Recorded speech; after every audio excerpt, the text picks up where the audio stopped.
The Orange County Medical Examiner says comedian Bob Saget died in an Orlando hotel room last month after suffering a head injury. The accidental blow to the head was likely from a fall. Fox 13's Catherine Hawley's live tonight on this one in St. Pete for us. Hi there, Catherine. I know doctors say head trauma is very serious. Yeah, Mark. Now, Bob Saget's family says he hit the back of his head on something, thought nothing of it, and went to sleep. The 65-year-old never woke up. And while this scenario is not very common, experts say a traumatic brain injury can happen to anyone. Jim Matthews celebrated his 62nd birthday in the ICU, days after having emergency brain surgery. I wasn't speaking clearly, and they immediately took me to the hospital, and within hours I was on the table having my head get open. Jim had 2 bleeds on the brain, the result of hitting his head when he fell weeks earlier. Really didn't think that much about it, and the fact that it didn't really hurt, even within an hour or two, it was basically gone.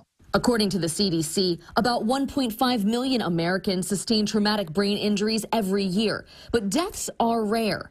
A blow to the head can cause serious conditions like a concussion or a brain bleed. There is a type of bleed in the head that can be tricky, and people can be normal for a few hours following a traumatic head injury and then develop rapid decline in their mental status, and that can be very dangerous. We all know the difference between a minor bump and a major slam to the head, but going to see a doctor really depends on how you feel after the fall.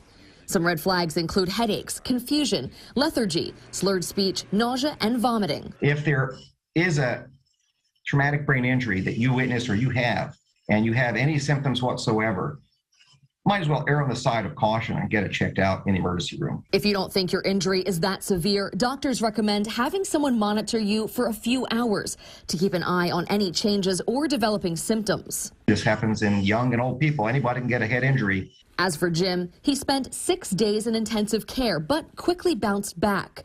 Since then, he's used his story to raise awareness and encourage others to see a doctor after a head injury. I feel kind of good about that, you know. My stubbornness turned into something good for somebody else. And if I had it to do over again, obviously I'd do it differently. And there are also some risk factors that can make you more likely to develop a brain bleed. Doctors say your age plays a role, and taking blood thinners can significantly increase your chances of bleeding on the brain. Mark? Some good points there for sure. Catherine Hawley live in St. Pete. Catherine, thanks.